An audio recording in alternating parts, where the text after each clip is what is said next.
From the humble beginnings of a track coach looking for a competitive advantage to a worldwide conglomerate, let's take a look at Nike, the world's most popular and biggest sportswear company.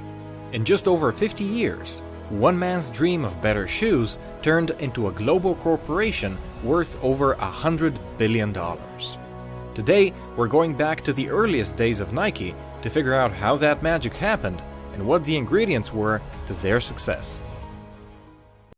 Phil went to the University of Oregon, where he studied journalism and developed his interest in running. It was here that he met with the track coach Bill Bowerman, a famous coach in America who trained Olympic athletes.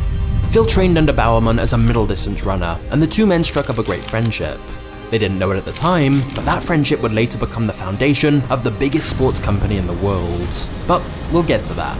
After graduating with a journalism degree in 1959, Phil was still very confused about what to do with his life. Deep down, he'd wanted to become an athlete, but at 24 years old, he had to admit it. The dream was dead. Phil had 300 pairs of shoes to sell, so he began going to track meets and running clubs and started selling the shoes from the trunk of his car. He would enthusiastically show the shoes to runners, coaches, and fans at the running track.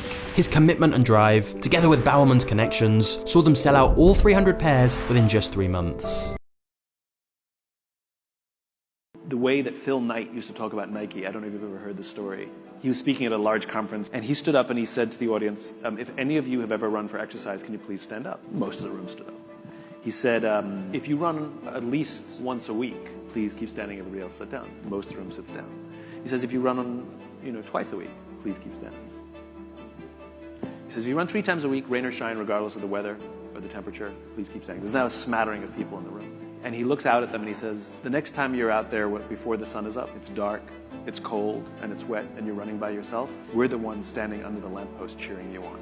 That's how he described Nike. And in an instant, you understand what just do it means. It has nothing to do with winning, it has everything to do with trying. It has everything with doing. And his story, his ability, his narrative captured that so exquisitely, and when Nike's at their best, they celebrate the ones who do, not the ones who win.